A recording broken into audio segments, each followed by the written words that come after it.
사업하면 위험해. 그런 거 하지 마. IT 이런 거 하지 말고 뭐 해? 공무원. 그렇게 키우면 애들한테 미래를 빼앗는다는 거죠. 우리 세상이 계속되는 게 아니에요. 진짜 새로운 디지털 세계, 메타버스의 세계가 오는 거예요. 이 방송을 들으시는 아이들의 부모님은 꼭 새겨 들으셔야 돼요.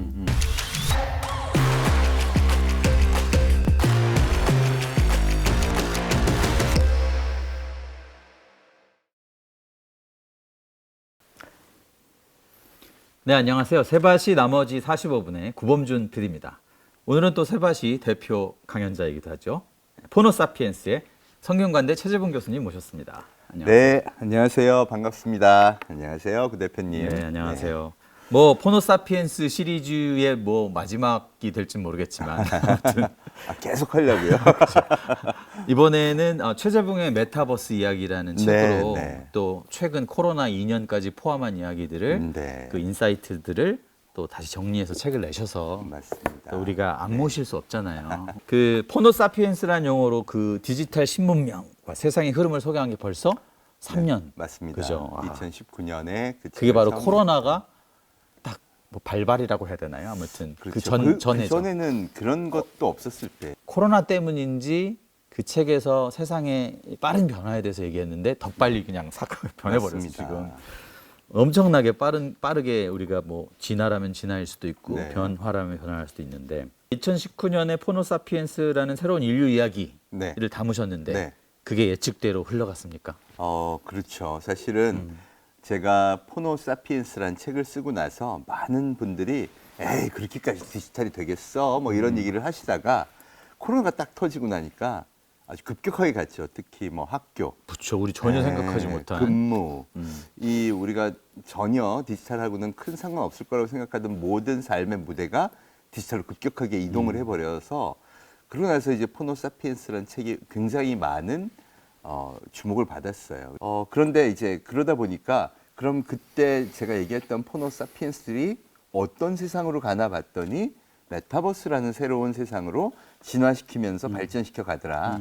그래서 이 영어 제목이 포노사피엔스 인 메타버스입니다. 메타버스. 예. 최근에 디지털 신대륙이라는 비유를 많이 쓰시거든요. 네. 3년 전에는 네. 신문명 네, 이런 네. 말 쓰셨는데 디지털 신대륙이라는 비유와 신문명 과거에 네, 무슨 차이가 있나요?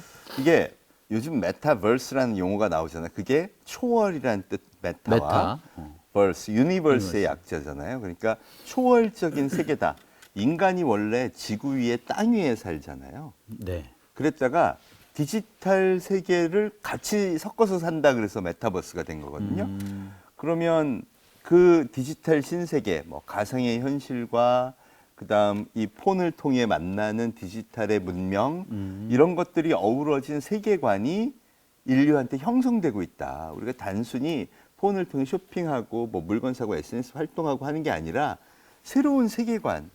그러니까 신대륙이라고 얘기하게 되더라고요. 의도하진 않았지만 어떻게 보니까 완성이 돼버린 거네요. 맞습니다. 그게 사실은 제가 이 책에서도 언급을 했지만 인류의 역사적 사건으로 보면 제가 어디다 비유하냐면 콜럼버스가 1492년 아메리카 신대륙을 발견한 것과 비슷하다. 지금. 네. 사실은요, 그때가 인류의 대전환기였어요. 그때도. 예, 유라시아만 이렇게 인류가 살고 있을 때는 전 세계 중심이 중국, 아시아였죠. 그래서 문명도 그렇게 퍼져나가고 징기스칸이 유럽을 정벌해도 유럽은 그런 걸 꿈도 못 꿨는데 실제 아메리카 신대륙을 발견하고 유럽의 작았던 나라들이 전부 가서 식민지를 건설했잖아요. 그리고 거기서 축적된 힘을 모아서 엄청난 군사력과 경제력을 갖게 됐죠. 사실 지금 세계 최강국이 어디죠? 미국. 네, 누구도 부인할 수 없잖아요. 식민지였잖아요. 원래는 그게 걔네가 그렇죠. 신대륙이었잖아요. 어떤 다른 나라가 가서 개척한 식민지가 한 국가가 되어서 세계 최강국이 되었다. 이게 인류한테 주는 교훈이죠. 그러니까 이 새로운 대륙을 발견해서 거기서 힘을 길렀더니 엄청난 힘을 갖게 되었고 그걸 통해 식민지 문화를 전 세계로 퍼뜨린 거죠. 이 신대륙이란 말은 그러니까 이 지구의 중심이 되는 곳이 맞습니다. 그래서 생각해 보면 뭐 제가 최근에 이제 가장 세계 최고의 기업이라 그러면 애플, 구글, 페이스북, 아마존 이런 기업들이 세운 비즈니스 모델들이 다 이 디지털 신대륙, 상상의 대륙에 있는 거예요. 방송국도 유튜브가 세계 최강 방송국인데 없잖아요. 땅에 없어요. 그렇죠. 예, 누구나 폰으로 실체가 찍어서 없는. 올리고 폰으로 내려서 보고 실체가 없고 세계 최고 쇼핑몰도 방문 불가. 그렇죠. 예, 그죠? 정글이라는 이름을 갖고 있지만 그렇죠. 아, 실제 정글이 아니죠. 그러고 보니까 미국이라는 나라에서 인터넷이라는 새로운 문명을 만들고 그걸 통해서 디지털 신대륙을 식민지를 건설하고 패권을 가져버린 거예요. 근데 놀라운 건 뭐냐면 누구도 글로 가라고 강요하지 않았어요. 미국이 엄청난 자본으로 강요한 게 아니라 그냥 폰을 쥐고 쓰게 해봤더니 다들 글로 옮겨간 거죠.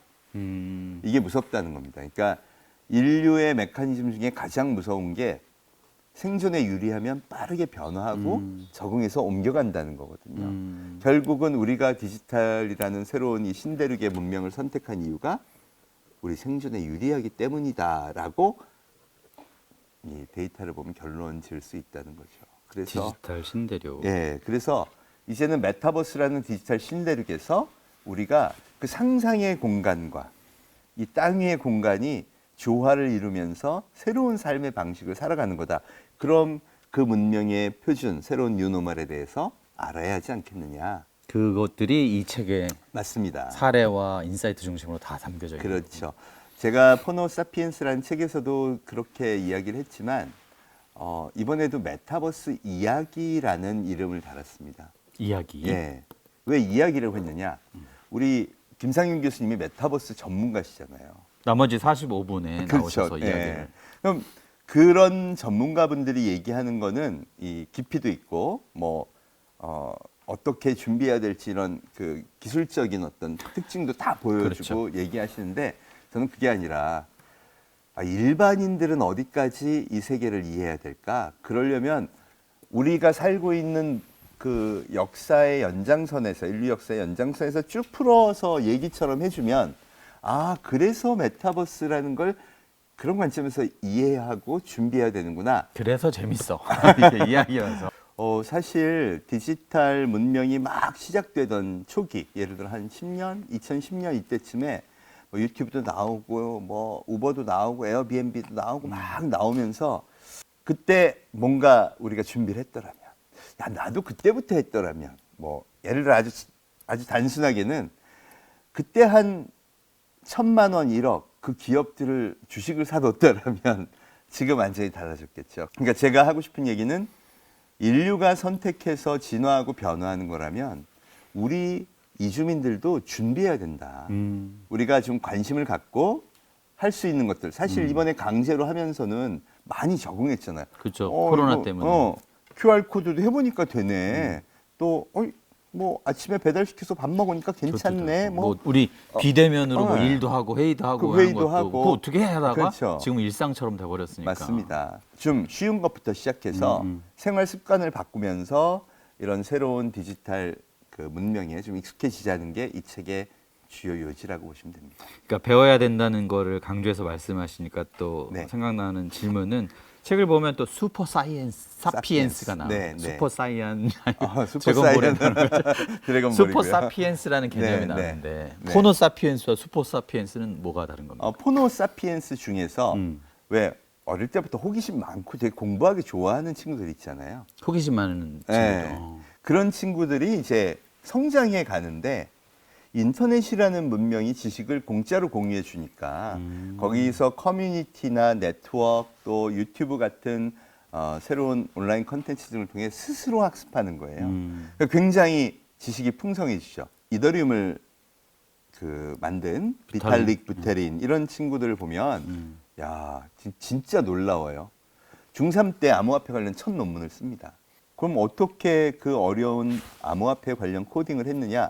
비트코인 커뮤니티에서 사람들하고 소통하면서 배운 거예요. 그러니까 이더리움이 이 사람에 의해서 만들어진 건데 맞습니다. 그게 없을 때 비트코인 커뮤니티에 이 사람이 있었군요. 그렇죠. 사실 비트코인을 잘 수정해서 계약 요건을 집어넣은 게 이더리움이거든요.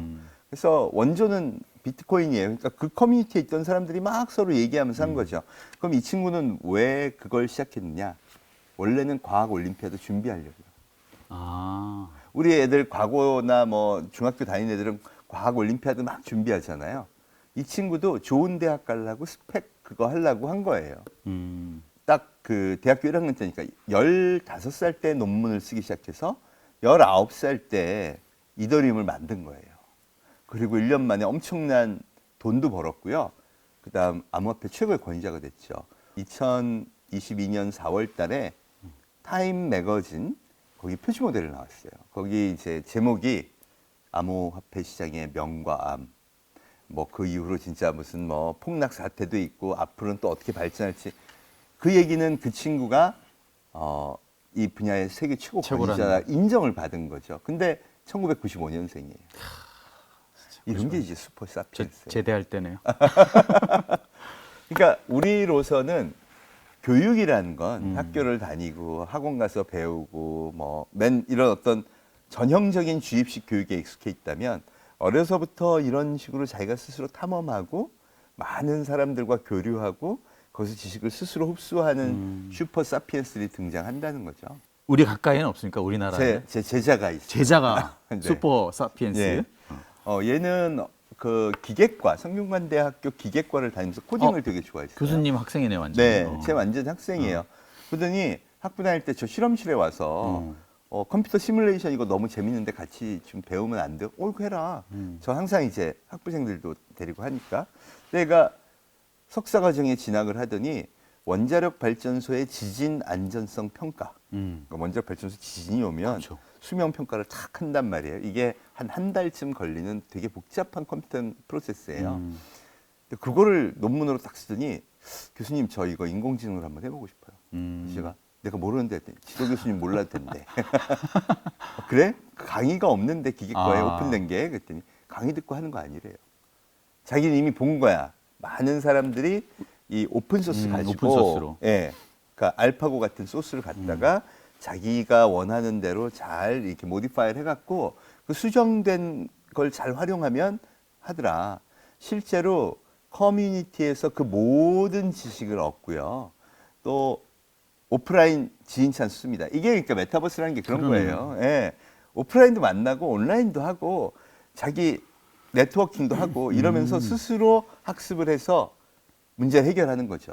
그래서 진짜 1년 반 만에 그 인공지능 프로그램을 아주 잘 짜서 실제 검증까지 완료한 거예요. 잘 맞아. 안 그럼 맞으면 상업적으로도 못 이용이 쓰면. 가능하겠네요. 그렇죠. 정부 과제로 제출했죠. 그럼 얘가 지금 어디가 있느냐? 의대 선생님하고 일하고 있어요. 의대요? 네. 우리나라 그 병원에 예. 건강검진 데이터 엄청 많죠. 네. 이게 엄청난 자산이거든요. 그렇죠. 세계에 이렇게 잘 쌓여있는 데가 없어요. 그래서 이 친구가 뭘 하고 있냐면 의대 선생님들하고 엑스레이를 찍으면 폐 기종을 진단할 수 있는 그런 그 능력이 몇몇 선생님들이 있어요. 근데 전문가 아니면 절대 몰라. 아 그래요. 그걸 인공지능으로 개발한다. 그러니까 선생님은 노하우를 알고 얘는 얘는 이제 데이터를 데이터를 처리하는 방법을 아는 거죠. 그것뿐이 아니에요. 이 심전도 검사, 요새 웨어러블 찾잖아요. 심전도 검사 결과 갖고 심근경색 위험도 짜는 프로그램도 같이 개발해요. 생각해 보면 내가 이 오픈 소스로 기계공학 분야의 일을 했더니 의대 선생님들은 이런 게 고민이시겠구나.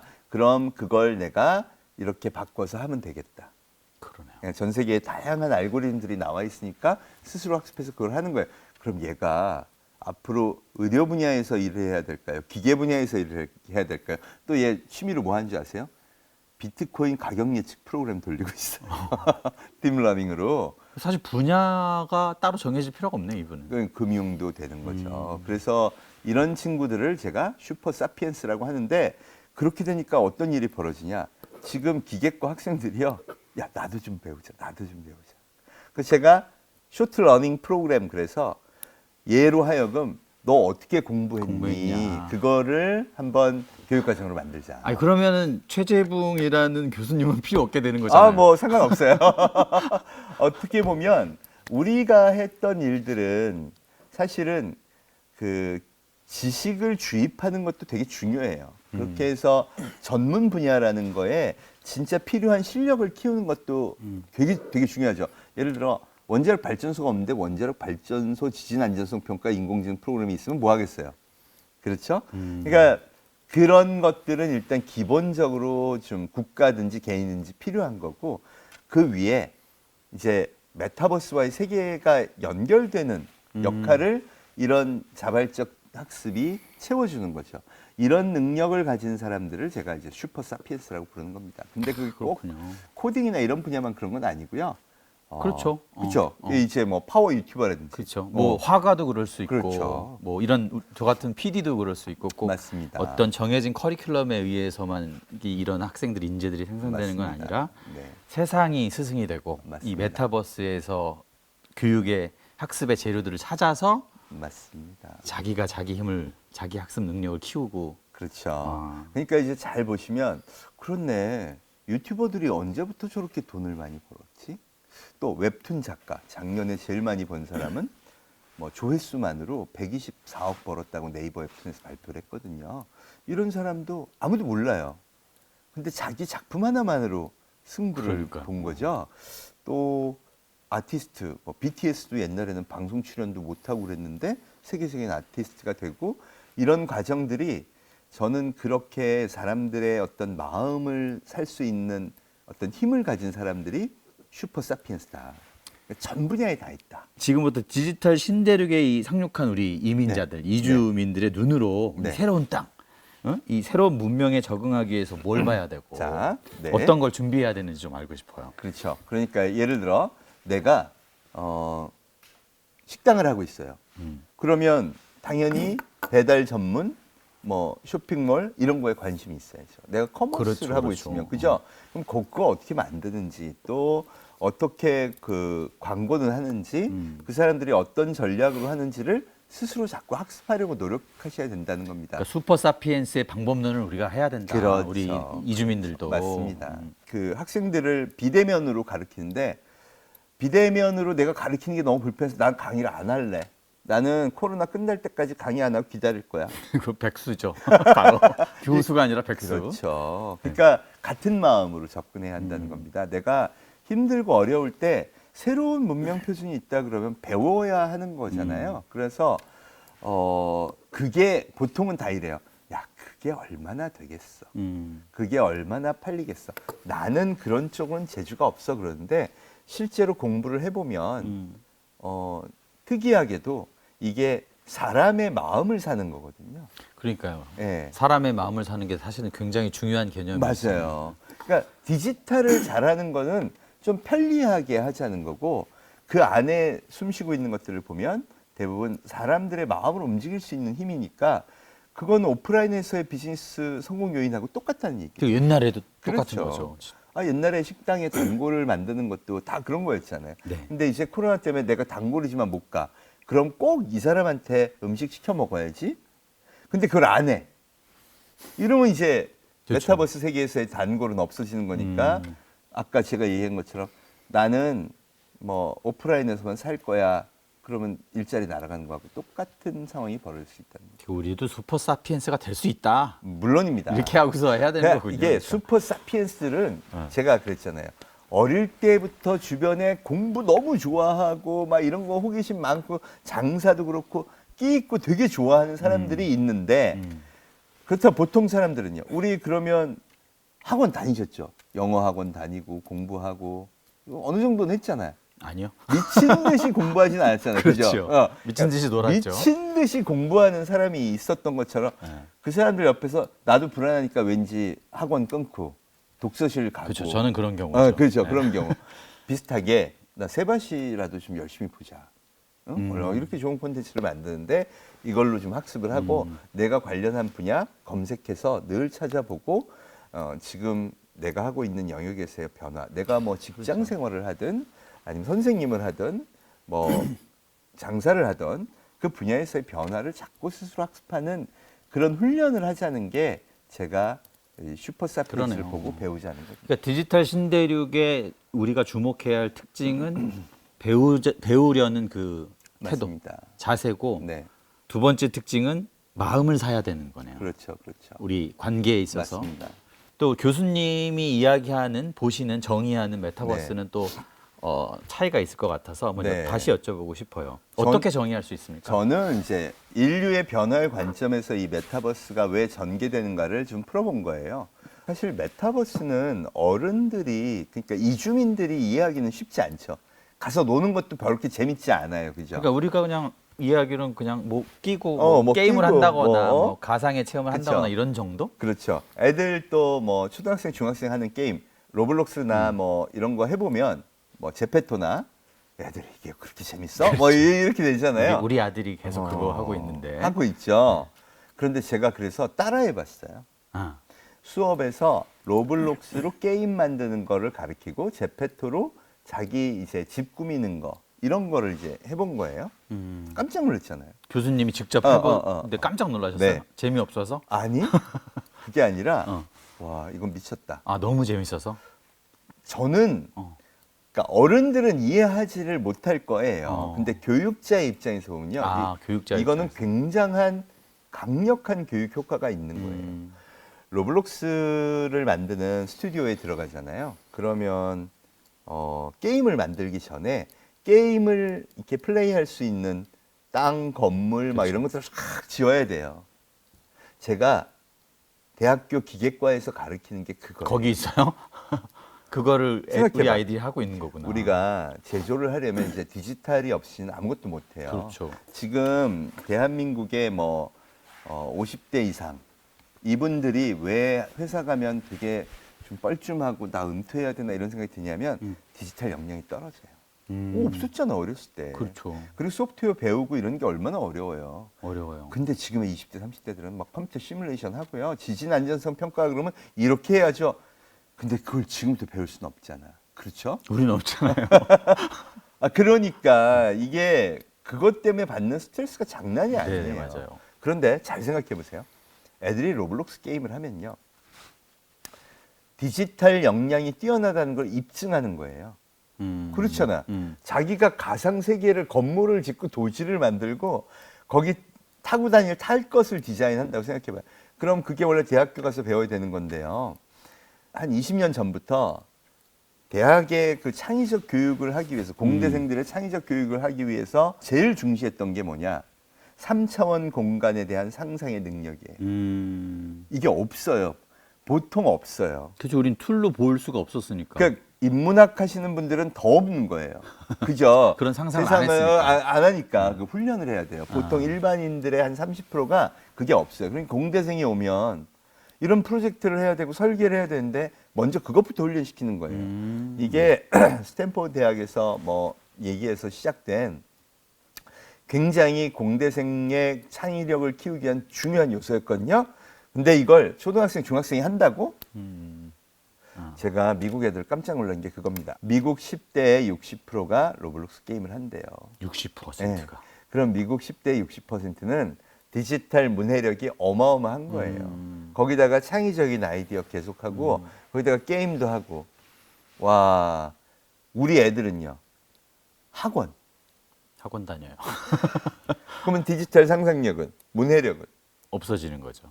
이러니까 앞으로 그러면 2030년쯤 됐을 때 아니면 2040년 됐을 때 자, 어떤 사람이 있냐면 나는 굉장히 아날로그적인 사람이야. 그래서 스케치도 잘하고 막 이러는데 건물을 어떻게 지을까요? 진짜 이거 끼고 이렇게 딱, 야, 이렇게 한번 지어볼까? 그냥 쫙 풀고 많이 봤잖아 우리.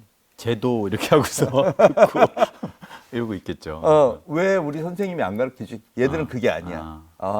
야, 저거 보니까 요렇게 게임을 만들었네. 나 요거 카피에다가 써야지. 내 게임은 요렇게 집어넣어야지. 이런 훈련이 된 애들을 당해낼 수가 없다는 거죠. 그래서 사실은 저는 되게 걱정이 돼요. 대한민국 사회에 특히 교육, 요새 이제 교육 개혁에 대해서 되게 많이 얘기하잖아요. 이 방송을 들으시는 아이들의 부모님은 꼭 새겨 들으셔야 돼요. 우리 세상이 계속되는 게 아니에요. 진짜 새로운 디지털 세계, 메타버스의 세계가 오는 거예요. 이건 와 있어요 이미. 모든 왔어. 기업은 그런 인재를 찾고 있어. 그런데 맨날 학원에만 가고 수능 점수, 대학의 스펙, 학벌, 이거 아니야. 이거 아니에요. 애들이 어릴 때부터 스스로 배우고 깨우치고 디지털 역량을 키우고 하는 작업들을 아주 쉼없이 할 수 있게 좀 도와줘야 되는 거고. 도와줘야 돼요. 그러려면 부모님이 같이 들어가야 돼요. 같이 네. 배워야 되네. 그러니까 로블록스 해봤어요? 저요? 네, 야단 맞는 시간이다. 근데 아빠가 저는 너무 바쁘죠? 저는 이미 교수님에 의해서 잘 교육받은 아버지이기 때문에 아, 다행이네. 저는 로벅스를 사줘요. 너무 좋다. 이 로블록스에서 쓰는 화폐가 로벅스라는 건데 맞습니다. 그걸 사줘서 이제 그 게임을 위해서 지형을 막 이렇게 넣는 그걸 아이템을 빨리 만들어라. 어. 우리도 돈 벌자 같이. 그렇지. 이러면서 아주 하고 그거 좋은 거예요. 사실은 허사비스라는 친구 아시나요? 허사비스요. 예, 들어는 봤습니다. 그 친구가 바로 딥마인드, 알파고를 만든 회사가 딥마인드죠. 그쵸. 허사비스가 세운 회사예요. 그렇죠. 파운더죠. 그 허사비스하고 우리나라의 송모 박사님이 어렸을 때 나이 비슷한 세계적인 천재로 유명했던 사람들이에요. 아, 그러니까 우리나라에도 어떤 천재가 있었는데 탔을 때 미적분하고 막 그랬잖아. 그런 기억나시죠? 그 있어. 그 송. 근데 둘을 어떻게 키웠나 보세요. 허사비스는 하고 싶은 대로 놔뒀더니 게임 중독이 됐어. 그래서 게임을 개발했어요. 그렇구나. 그래서 고등학교 2학년 때 엄청난 게임 해가지고 성공을 했고 케임브리지 컴퓨터 공학과에 입학을 한 다음에 나는 세계관이 다른 게임을 만들 거야. 이러면서 대학교 2학년 때 진짜 멋진 게임을 만들었거든요. 그러고는 재미없대 이제. 그러더니 뇌과학과에 진학을 해요. 아, 이분이 게임을 또 만든 네. 이력이 있는 거군요. 그래서 뇌인지과학 박사학위를 33살 때 따더니 그때부터 한 게 컴퓨터 프로그램을 인간의 지능처럼 만들 거야. 그래서 세운 게 딥마인드예요. 그래서 알파고가 태어난 거예요. 예, 그리고 그 나이에 알파고를 5천억에 구글한테 팔아서 더 발전시켜라. 딥마인드가 구글의 자회사가 된 거고. 나는 다른 걸 할 거야. 그럼 우리 송 박사님은 어떻게 키웠어요? 송 선생님은 어린 나이에 대학에 들어가면서 그때부터 좀 그때부터 어른들이 좋아하는 걸 계속 그렇죠. 강요받았잖아요. 그냥 어른들의 교실에서 너는 천체 물리학을 하고 아인슈타인이 되어야 돼. 너는 그 정도의 IQ를 갖고 있어. 강요받은 거죠. 아마 지금의 대한민국은 그 당시에 대한민국은 그렇게밖에 키울 수 없었을지도 몰라요.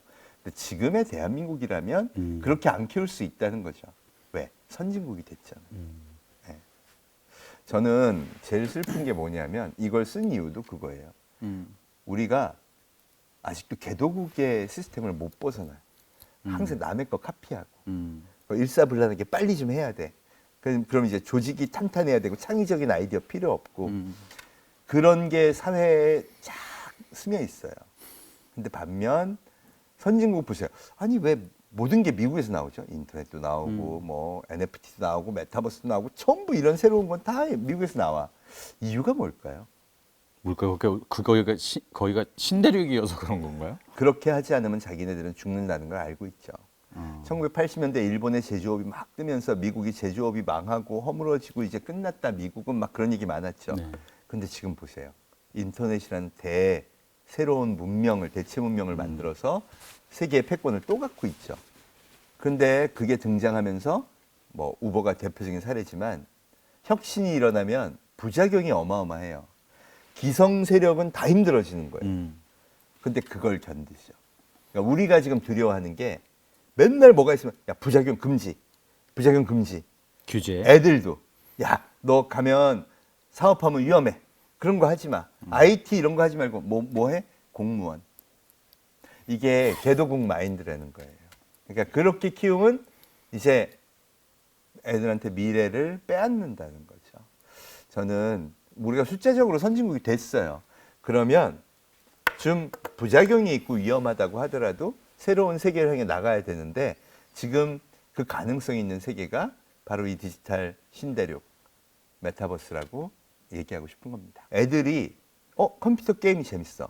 그럼 게임에만 심취하기도 하지만 깊이 들어가면 컴퓨터를 이해하고 그렇죠. 이게 어떻게 돌아가는 거야? 인터넷을 이해하고 그거에 관해서 공부를 하게 됩니다. 그러면 디지털 문해력이 굉장히 늘게 되겠죠. 사실은 메타버스가 30년 전에도 있었던 거 아세요? 30년 전에. 네, 그 말이 있었는데 그 가상현실을 이용해서 무슨 플랜트 안전성 평가하고 이런 거 하는 걸 논문으로 썼었어요. 근데 왜 안 퍼졌느냐? 너무 어려워서. 근데 지금의 10대는요. 이게 너무 쉬운 거예요. 자기들이 막 만들어. 야, 우리는 그걸 보고 이해하는 것도 어려웠던 세대인데 얘들은 자기들끼리 거기서 뛰어논다? 그럼 얘들이 주인공이 되는 시대가 온다 그러면 이걸 못하는 사람이 유리할까요? 잘하는 사람이 유리할까요? 제가 어려서부터 절대 게임도 스마트폰도 안 된다고 하시는 부모님들한테 해주고 싶은 거예요. 해주고 싶은 얘기. 진짜 걔들이 지배하는 세상이 오면 우리는 물러납니다. 우리가 영원히 지배하지 않고요. 뭐 사람들이 얘기하죠. 디지털 역량이 없는 사람이 훨씬 더 창의력이 높아서 나중에 더 잘할 거야. 택도 없는 소리예요. 그렇죠. 지금도 보세요. 택도 없는 소리예요. 꼭 명심하셨으면 좋겠어요. 우리도 한번 해봐야 될 거 오, 아니에요. 오, 우리도 오. 이해하고. 네, 네. 그러니까 우리가 이해하는 메타버스는 모여야 하고 뭐 음. 메타버스와 연관지어서 막 나오는 얘기 많잖아요. 그렇죠. 뭐 NFT 뭐 맞아요. 요즘 가장 많이 이제 거기로 웹 들어가야 되죠. 3.0 뭐 이런 네, 얘기도 네, 많이 네. 하잖아요. 네.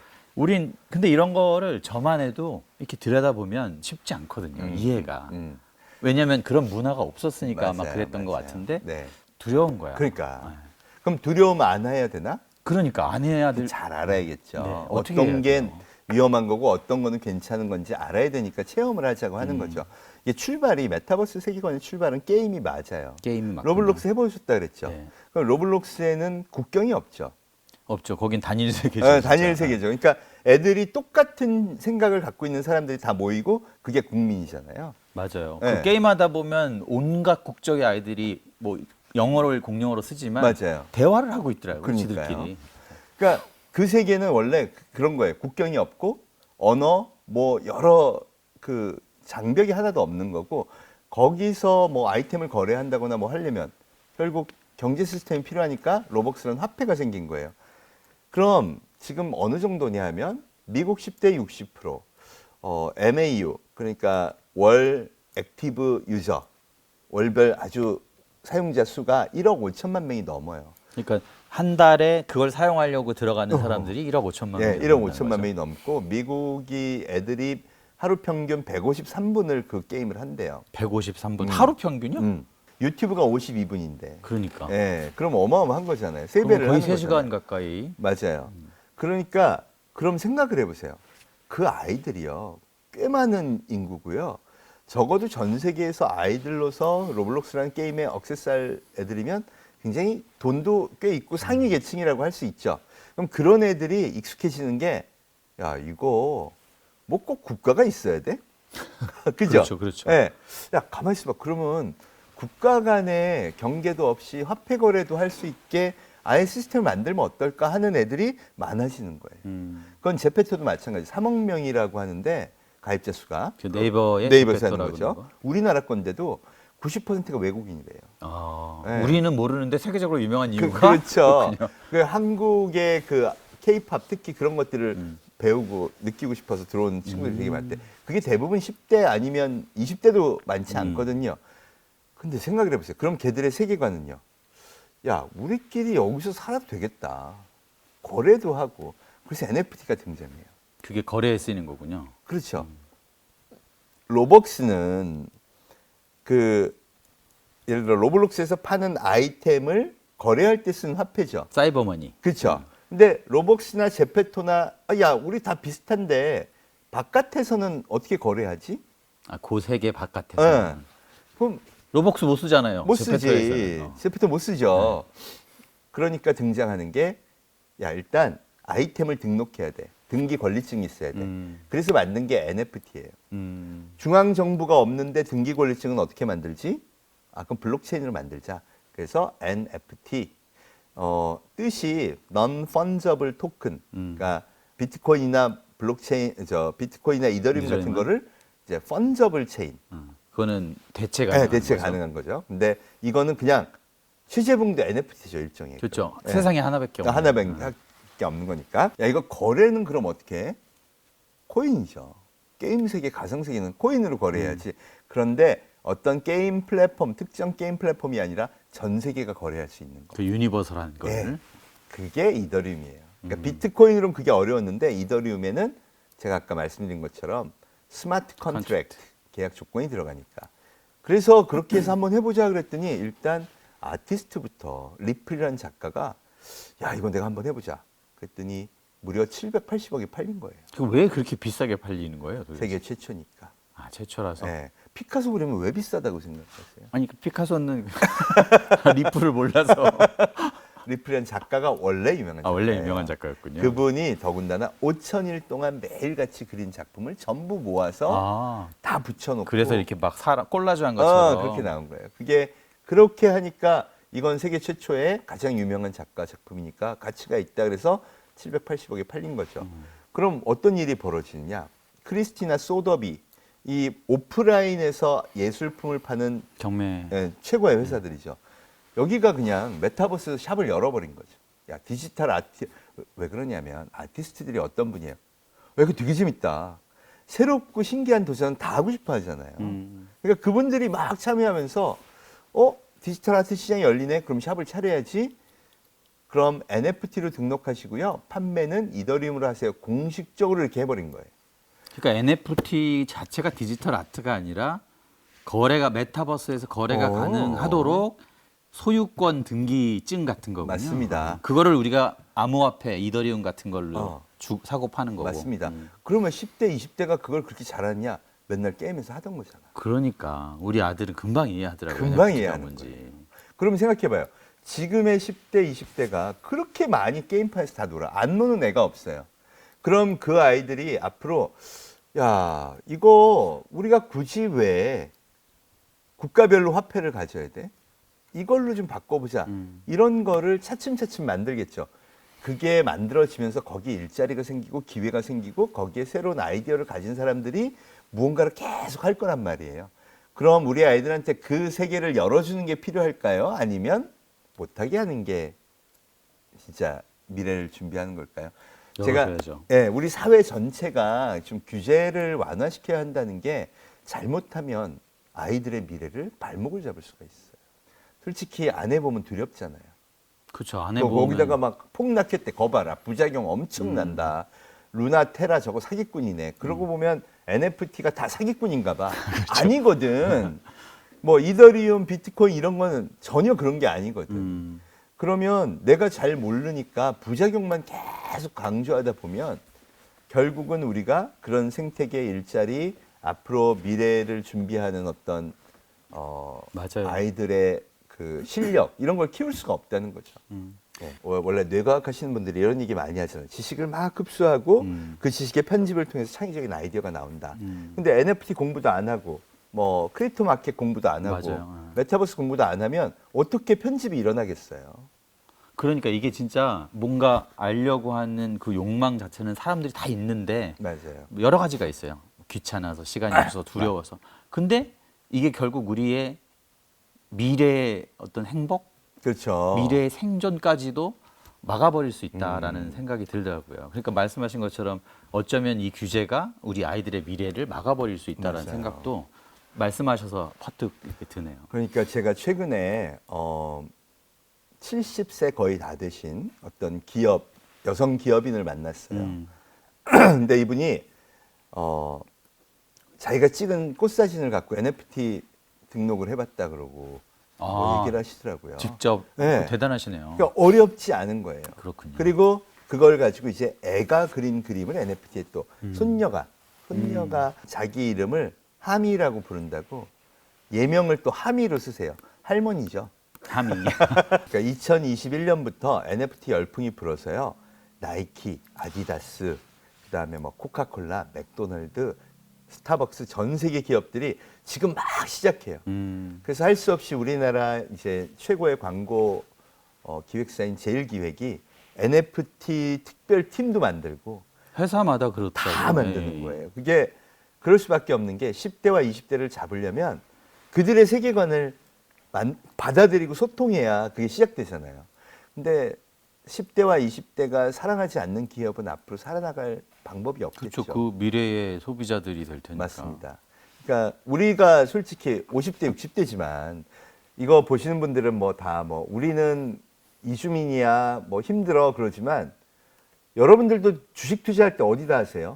젊은 사람들이 되게 좋아하는 데다가 하죠.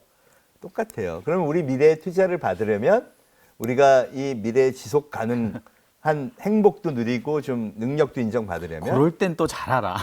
주식 투자할 때는. 그렇죠. 그러니까 내 삶에도 접목을 하자는 거예요. 10대, 20대 소통의 폭을 맞습니다. 넓히는 측면에서 이 메타버스라는 신세계를 좀 이해하면 좋겠다는 겁니다. 이게 진짜 굉장히 중요한 말씀 해주셨습니다. 배우고 학습하고 맞아요. 도전하고 실험하고 이런 것들이 굉장히 필요하다는 말씀을 주신 거잖아요. 지금 NFT 작가 중에 가장 나이 많으신 분이 87세예요. 10대 작가 중에. 이분 그림 몇 억씩에 팔려요. 87세 노인도 있고. 그렇군요. 예, 그게 NFT 세계가 가능한 게 아까 말씀하신 것처럼 우리는 이 사람이 너무 좋아하는 이 팬덤. 그래서 그 사람 걸 사고야 말겠어. 그러니까 가격이 올라가죠. 그리고 그 사람들의 선택에 의해서 이 사람들의 탤런트가 인정받고 그걸 통해 수익을 창출하니까 자기가 이제 성장할 수 있게 되는 거죠. 사실 잘 들여다보면요. 유튜버가 그렇게 큰 거잖아요. 그렇죠. 예. 그 다음에 그러니까 NFT를 등장하면 아티스트도 그렇게 되겠구나 이해가 가죠. 유튜브 때문에 방송계가 완전히 진화됐지 앞으로 유튜브는 망하고 다시 방송이 뜰 거야라고 생각하시진 않을 거 아니에요. 그렇지는 그죠? 않죠. 자, 그러면 그런 관점에서 이걸 탈중앙화라고 하는데 근데 좀 억울한 게 세바시에 되게 많아. 컨텐츠가 되게 많은데 돈은 유튜브가 버네. 그렇죠. 그죠? 새삼 또 화가 나네요. 화가 나죠? 요게 2.0이에요. 요게 2.0. 네. 그러니까 그러니까 웹 세상이 웹세상 1.0이 뭐냐면 내가 맨날 검색해서 알아보던 세계. 그러니까 한 방향으로 지식이 내보내지던 세계가 1.0이고요. 2.0은 나도 콘텐츠를 만들어서 올리는 시대. 근데 그랬더니 유튜브가 돈 벌고 아마존이 돈 버네. 플랫폼이 돈 버는 거는 열받네. 플랫폼들이 돈 버는 시대가 2.0이군요. 자, 그러면 웹 3.0은요. 우리 구 대표님이 세바시에 NFT를 발행하는 거예요. 회원권입니다. 이 회원권을 갖고 들어오셔서 모든 우리 컨텐츠를 시청하세요. 우리 다 필요 없어. 우리 뭐 유튜브에 안 올려. 우리 회원들이 공부하시겠다 그러면 한 달에 1,000원. 그 회원들 만들면 콘텐츠도 만들고. 그 회원들 만들고 그 돈 받아갖고 그게 한 10만 명 되면 한 달에 1,000원이라도 어마어마한 액수가 되는 거죠. 10만 명 꿈의 숫자네요. 그런데 실제로 요즘은 그런 컨텐츠에 유료로 구독하는 사람이 점점 늘고 있어요. 있고. 예, 왜냐하면 경험해봤더니 너무 좋다 그러면 이 팬덤이 충분한 그만한 가치가 있다고 생각할 때 사람들이 페이하기 시작한다는 거죠. 그렇게 되면 커뮤니티마다 그 힘이 생기겠죠. 그게 결국 웹 3.0으로 가는 겁니다. 2.0은 플랫폼이 어떤 이익을 다 권력을 다 갖고 가지만 3.0은 커뮤니티가 그렇죠. 각자의 개인이 이렇게 네, 각자 개인이 자기한테 도움이 되는 걸 취하면서 그만한 페이를 하게. 아직 멀었다고는 하지만 이 진화의 과정으로 보면 굉장히 당연한 수순이라고 할 수 있어요. 이게 사실은 인류가 크게 변화하는 과정을 보면요. 개인의 자유도가 그러니까 훨씬 더 인정받는 사회 가능할 수만 있다면 그게 막 혼돈이 일어나고 폭동이 일어나고 그러면 다 제재를 받지만 디지털 문명으로 가는 과정을 보면요. 그런 혼돈을 최소화하면서 개인의 자유 그리고 개인의 취향 이런 것들이 다 소위 말해서 인간의 기본 권리가 존중받는 사회로 자꾸 가는 그런 모습이라고 저는 보여져요. 그렇군요. 메타버스 세계도 마찬가지죠. 거기 뭐 인종차별도 뭐 다 쓰고 나오는데 아바타로 그죠? 다. 아바타로 다 나오니까. 네. 이 디지털 신대륙에서 우리 한국의 가능성은 어떻습니까? 저는 어마어마하다고 생각해요. 저는 왜 이 컨텐츠 산업이 되게 뜨잖아요. 지금 뭐 완전 어마어마하잖아요. 난리죠, 세계가. 예. 예를 들어 뭐 유튜브 조회수 1위 그러면 베이비 샤크. 그게 2010년 이때 세운 스타트업이 만든 건데 스마트 스터디. 네, 스마트 스터디가 만든 거잖아요. 근데 그게 구독자가 그걸 보는 사람들이 애기잖아요. 네. 말도 못한 애기들. 그게 얼마나 무시무시한 힘인지를 보여주는 거죠. 아무런 교육도 안 받고 백지 상태의 사피엔스가 이것만 틀어주면 좋아해. 이거 우리가 어떻게 만들었죠? 신기하지 않으세요? 그러니까요. 그죠? 그 경쟁사는 디즈니야. 애니메이션 캐릭터. 그 애기들만 이렇게 했는데 지금 엄청난 구독자를. 그러니까 그게 뭐 3조 가치의 기업으로 이제 준비를 하고 있다고 하는데 결국 이 디지털 문명에서는 그 자발적 팬덤을 사는 자가 엄청난 힘을 갖게 되는 거니까 결국 대한민국이 갖고 있는 이 잠재력이 어마어마하다는 거죠. 사실은 되게 희망적이지 않나. 저는 한편으로 생각하면 메타버스 세계관에서 대한민국이 이렇게 인기가 좋다 그러면 미국이나 이런 나라에서 야, 쟤들이 NFT하고 막 그 암호화폐 해가지고 전 세계 10억 명, BTS 팬들, 블랙핑크 팬들, 오징어 게임 팬들 이런 애들 막 모아서 막 디지털 아이템 거래하고 시장 활성화하면 야, 쟤들 좀 문제 아니야? 오히려 미국의 견제를 받지 않을까. 그런 생각 들지 않나요? 지금 생각하니까 정말 그러네. 우리는 재료가 많네요, 이미. 그렇죠. 그런 거를 이제 크게 보고 생태계로 디자인하고 그런 슈퍼 사피엔스가 없을까. 저는 꼭 그런 친구가 그래도 교수님이 노력을 하셔서 그걸 대단하게 가능성을 본 사람들이 많이 늘어난 것 같아요. 저는 제 역할이 그거라고 생각해요. 네. 부작용 반이 있지만 반의 혁신을 안 보면 미래는 없다. 그러니까 교수님은 항상 교육자라서 교육적 관점에서 이런 걸 또 설명해 주시니까 그럼에도 불구하고 마지막으로 우리 이주민들의 네? 성장과 성공을 위해서 네. 마지막으로 이 디지털 신대륙에서 결국 우리가 봐야 하는 가장 중요한 것은 무엇이 있을까 마지막으로 한번 말씀해 주시고요. 마치겠습니다. 도전하는 마음이 있으면 참 좋겠다는 생각입니다. 우리 문명 시대를 살면서 우리는 많은 지혜를 배웠고 실력을 쌓았고 다 했는데요. 여기 이 본질은요 사실 변하지가 않습니다. 디지털 문명에서도 제일 중요한 거를 제가 꼽으라 그러면 휴머니티예요.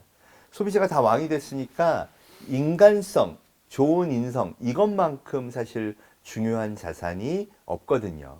그렇다 그러면 우리가 해볼만 하잖아요. 그 휴머니티로 사람의 마음을 사고 감동을 만들고 팬덤을 일으켜서 이 시대에 정말 어떤 역량을 키우는 것 그런 길이라면 우리가 이주민이라고 해도 크게 어렵진 않을 것 같아요. 새로운 도전, 메타버스 세계에도 중심은 오히려 인간으로 가고 있다는 것. 인간의 내면에서 미래에 대한 준비를 하는 것이 메타버스 세계를 우리한테 받아들이는 거다. 이런 관점에서 보신다면 좀 더 쉽게 미래를 위한 준비를 하실 수 있을 것 같습니다.